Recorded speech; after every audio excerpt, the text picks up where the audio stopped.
Team India head coach Gautam గంభీర్కు BCCI పొగబెడుతోందా? త్వరలోనే షాక్ ఇవ్వబోతోందా? వన్డేలు టీ20లకు కోచ్గా కొనసాగించిన టెస్టులకు ఉద్వాసన పలుకుతుందా అంటే అవుననే ఆన్సర్ వస్తోంది. టెస్ట్ టీంకు కోచ్గా వివిఎస్ లక్ష్మణ్తో బీసీసీఐ సంప్రదింపులు జరుపుతోంది. టీమిండియా టెస్ట్ కోచ్ మారబోతున్నారా? క్రికెట్ సర్కిల్లో ఇదే విషయంపై హాట్ డిబేట్ జరుగుతోంది. ప్రస్తుతం ఉన్న కోచ్ గౌతమ్ గంభీర్కు బీసీసీఐ ఉద్వాసన పలకనుందనే టాక్ వినిపిస్తోంది.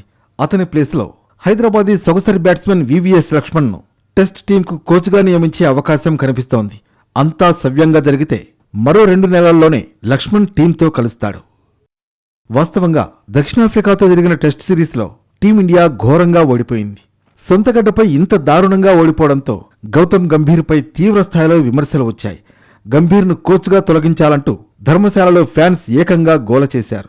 ఆ తర్వాత గంభీర్ కూడా టెస్ట్ కోచ్గా బీసీసీఐ ఇంకెవరినైనా తీసుకుంటుందేమో అన్నట్లుగా కామెంట్స్ చేశాడు.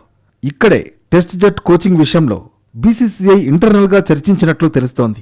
అనుకున్నదే ఆలస్యం. బీసీసీఐలో కీలక స్థాయిలో ఉన్న కొందరు లెజెండరీ బ్యాటర్ వివిఎస్ లక్ష్మణ్ను సంప్రదించారు. రెడ్ బాల్ టీంకు కోచ్గా బాధ్యతలు స్వీకరించాలనే విషయంపై చర్చించారు. అసలు ఆసక్తి ఉందా లేదా అని ఆరా తీసినట్లు తెలుస్తోంది. ప్రస్తుతం బెంగళూరులోని బీసీసీఐ సెంటర్ ఆఫ్ ఎక్సలెన్స్లో హెడ్ ఆఫ్ క్రికెట్గా కొనసాగుతున్నాడు లక్ష్మణ్. టీమిండియా వైట్ బాల్ జట్ల కోచ్గా ఐసీసీ, ఏసీసీ ట్రోఫీలతో గౌతమ్ గంభీర్ సక్సెస్ రికార్డున్నా కూడా టెస్ట్ ఫార్మాట్లో పరిస్థితి భిన్నంగా ఉంది. ముఖ్యంగా South Africa, England, New Zealand, Australia దేశాలపై 10 టెస్టు పరాజయాలు గంభీర్పై విమర్శల దాడిని పెంచాయి.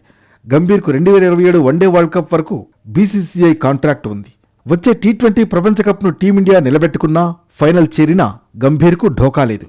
అలా జరగలేదంటే గంభీర్ కోచింగ్ కాంట్రాక్ట్ను సమీక్షించే అవకాశం ఉంది.